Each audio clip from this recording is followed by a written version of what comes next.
একটা ছোট গ্রামে ছিল এক পুরনো ধূসর বাড়ি।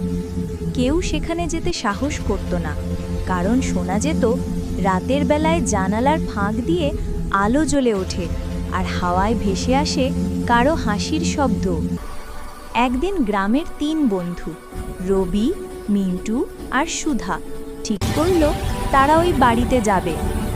শীতের রাতে তারা হাতে টর্চ নিয়ে ঢুকলো। ঘরের ভেতর ধুলো আর মাকড়সার জাল ছেয়ে গেছে।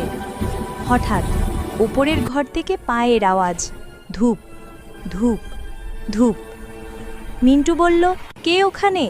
কিন্তু উত্তর এলো না, শুধু হালকা হাওয়ায় দরজা খচখচ করে খুলে গেল। টর্চের আলো ফেলে তারা দেখল একটা সাদা পোশাকে বুড়ি দাঁড়িয়ে হাসছে। ভয়ে ৩ জনেই ছুটে পালিয়ে গেল। পরে গ্রামের বুড়ো লোকেরা বলল, ওই বাড়িতে এক বুড়ি একা মারা গেছিল বহু বছর আগে।